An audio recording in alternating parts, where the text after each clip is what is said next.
Relationship advice. Update. My girlfriend tried to push me off a cliff as a joke. Original post. My girlfriend, 20 female, is completely crazy but mostly in a good way. Spontaneous is an understatement. Sometimes she goes too far, but I love her for her crazy personality. I, 18 male, am more relaxed and we balance each other out. Two recent incidents really freaked me out though, and I need advice. I was driving on the highway with a lot of traffic. We were going maybe 40 miles per hour. She suddenly started tickling me and wouldn't stop when I yelled at her. I jammed on the brake and someone almost hit us from behind. I asked her what the hell is wrong with her, but she just laughed about it and told me to chill. I said, "What would make you want to do that?" And she said, "I don't know, just felt like it." Then last Saturday I was hiking with her and I was standing near this steep cliff. I'm usually wary of her because you never know what she's going to do, even though it's usually just a prank or something. I let my guard down and she went behind me and pushed me towards the cliff and I swear I almost fell off. She did it hard and I ended up right at the edge. She was laughing so hard. I freaked out and started screaming at her, and I may have been out of line, but holy crap. She laughed about it at first, but then she started crying and saying she was so sorry. The next day she started texting me saying that she didn't mean any harm, and she just didn't know that I would get so mad at her for doing that. Am I crazy for even thinking about this? Is it possible she's just immature, and if I get back with her she'll be different? I'm kind of lonely and I really love her, but this really made me rethink the situation, because now I feel like she's legit crazy, not just fun crazy. Thanks for your advice. Now for the top advice before reading the update. Bruh. She tried to kill you. Twice. Then proceeded to laugh about it. The next time you might not be here to tell the story. Some things you can forgive, and some things you can still forgive but are obligated to walk away. You are obligated to walk away. Your girlfriend has a serious problem. Especially seeing you say she gave an allergic friend nuts because she thought was funny, is just frightening. This is not normal, this isn't even considered crazy personality. She has serious mental issues that need to be professionally addressed. I'd be worried she's a sociopath. She obviously enjoys endangering other people's life, to the point she keeps doing it over and over again. One day she will actually kill someone. A friend of mine died while camping when he tripped on a rock and fell off a cliff. He was an organ donor, and his body was so mangled that they couldn't even salvage his eyes. Cliffs are no joke. Crap, that sounds awful. I'm really sorry about your friend. And now for the update. I've been thinking a lot, and I decided that I'm ending my relationship with her. This isn't easy for me. It's hard because I've been with her for almost 2 years, but it's even harder, because now I feel a ton of guilt myself as I remembered things that I ignored, and how I was only worried about her after I became the victim. I mentioned that point in the other thread, but I feel even worse about it now. I know I was stubborn in the last thread, but I listened to everyone's advice very carefully. You all helped so much. When people brought up the sadism aspect, it sort of clicked. I don't know if it was stupidity or selfishness, but I didn't think of her that way until this week. I just ignored everything she did. I thought about some memories using this new perspective. I remember early this year, her dad got her a job at the front desk at this apartment complex. It's hard to explain this place, because it was sort of a luxury place and most apartments aren't like this, but I was there once or twice to pick her up, and I remember what the building looked like. There were a lot of older people living there, and right near the entrance of the building there was an elevator which only went up. Then there was the main elevator which was kind of far down a long hallway. She had to call that first elevator down after the person was approved to go into the building. One time me and her were smoking and just chilling talking about stuff. She was laughing to me about how she would sometimes disable the up elevator and pretend it was out of order, and then she'd watch these older/handicapped people walk down this long hallway to get to the main elevator. She got fired pretty quickly anyway, because she activated the fire alarm when there was no fire. When they asked her what happened, she pretended that the computer was glitching and she couldn't stop it, but they believed she did it on purpose, so they fired her. I'm sure some people could have been injured during the chaos. I guess the alarm must have disabled the elevators, so everyone had to grab their stuff and run down the stairs as quickly as possible. I can imagine all these elderly people going down so many flights of stairs. I don't think anyone was injured, but they did fire her and maybe they're still investigating. I don't know if it could help, but I'm going to call that place and tell them what she told me, and how she admitted to pulling the alarm on purpose. That will help my conscience out a lot.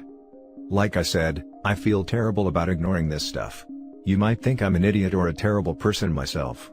I don't know what to say, but when I really thought about this stuff, I decided I couldn't be with her. I know people will criticize me and that's fine. This is an update, but also a confession to be honest, because I have to get that off my chest.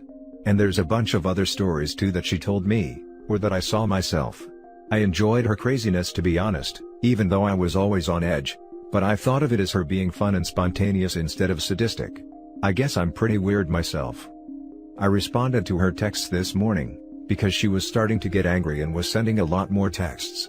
I told her I was really sick and thought she shouldn't be near me, but that we might be able to hang out again in a week or two. I said I wasn't mad at her anymore, and I just didn't respond because I was sick. I just told her that to get her off my back, and to give myself time to prepare for the breakup because I don't know how she's gonna react, and I want to be safe.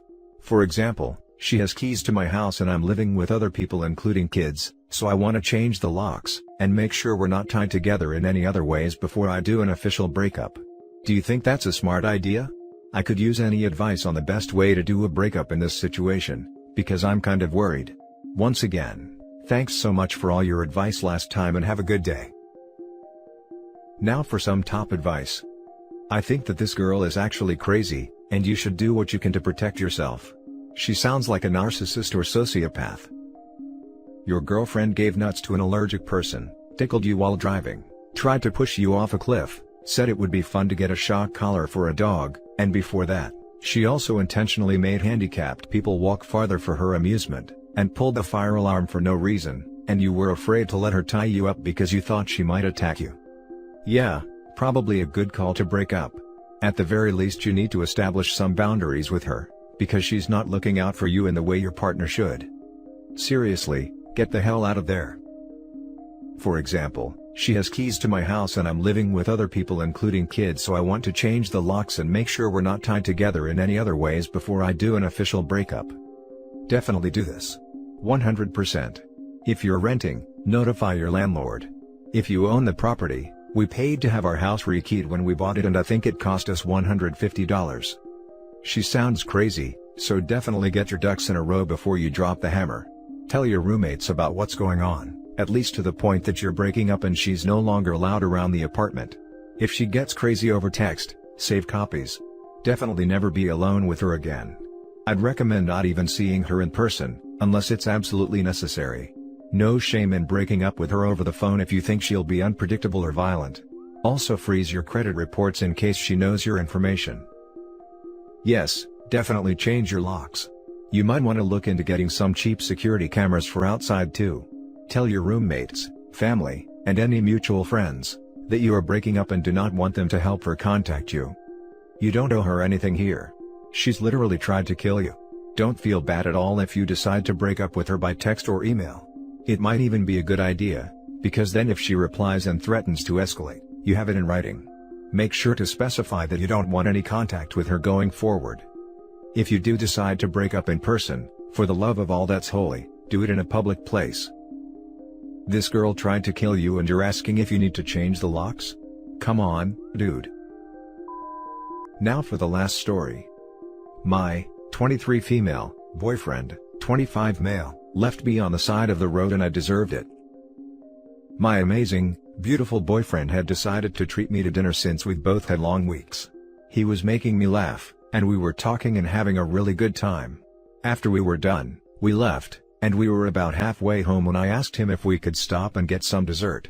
He said something like, "Haha, didn't we just eat?" and keeps driving. My stupid, selfish self pushes it and says, "Come on, please. I want something sweet." He replies that we have ice cream at home and continues driving. After that I kept on pushing it and pushing it and pushing it, and while he's being way more patient with me than I deserve, he's firm and says no. I give up, but then I see a fast food restaurant up the road and jokingly pull the wheel to go into the parking lot. Apparently, I pulled harder than I thought because we actually ended up swerving, and hit another car lightly. To make things worse, he just bought this car. The driver motions for us to pull into the parking lot, and when we do, he and my boyfriend get out, and the driver starts cussing him out and saying horrible things to him. Even though there wasn't any damage to both the cars, the bumper has the littlest little dent on it, and the other car had no damage. They didn't even exchange any information.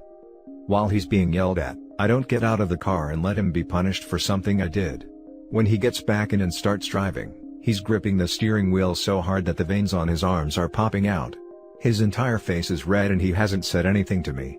To try and break the tension a little, I say, "Well, that could have gone a lot worse." As soon as I say that, he stomps on the brakes and just tells me to get out of his sight, in the angriest voice imaginable. I've never felt afraid of him, but in that moment, I did. He looked like he was struggling not to hurt me. I got out and he sped off. It was starting to get dark and I was in a stretch of woods. It took almost an hour for me to walk home, but when I got there him and all his stuff was gone.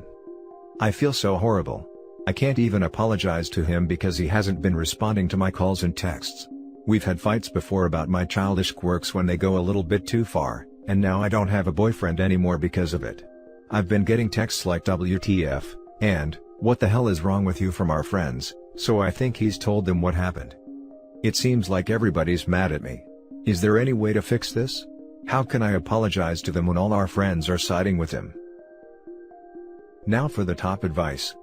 You could have killed someone. You are fortunate you didn't. You need to step back and analyze yourself. This isn't childish behavior. What makes you think grabbing a steering wheel is okay? You're a grown-ass adult. You don't apologize. You offer to pay to fix the damages and grow the hell up. That's the worst part. A car is not a toy, it's a big dangerous killing machine. It should be taken seriously. You don't fix this. Leave him alone and learn the lesson.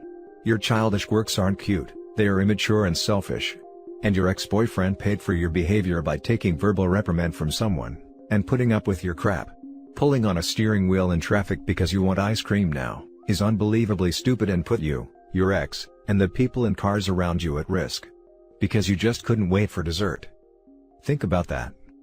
Have you bothered to offer to pay for the damage to his brand new car? Seriously. Those aren't quirks. Those are signs of stupidity and immaturity. OP needs to learn the difference if she wants to have any chance of surviving in this world. I wouldn't even say signs of immaturity, I'd say it's complete lack of respect, and she's never learned boundaries or held accountable for her actions. Even when I was an immature 10-year-old, I knew not to jerk a steering wheel while someone was driving as that could result in death. We've had fights before about my childish quirks when they've gone too far. No, these are not quirks that go too far without your input. You went too far. You pester and pester and pester and wheedle like a small child, and when he said no, you jerked the steering wheel because you wanted to go to a fast food restaurant, and caused an accident. Then, to lighten the mood, you minimized the seriousness of what you did, and instead of apologizing profusely, you said it could have been worse. I am willing to bet that all the way home, he was cursing ever being attracted to your cutesy quirks. You went too far. You don't have childish quirks, you are yourself, childish and thoughtless. Every day you are getting older, and every day your childish ways become less and less cute, and more of a giant red flag. I have kids, 6 and 10, they do stupid childish stuff all the time. I discipline them in hopes they don't do stupid childish stuff like this when they are older. This is not quirky, it's incredibly unattractive, and annoying. And that's it for this video guys. If you have thoughts to share, leave a comment below. Don't forget to hit like and subscribe if you like this content. I'll catch you in the next one. Good day everyone.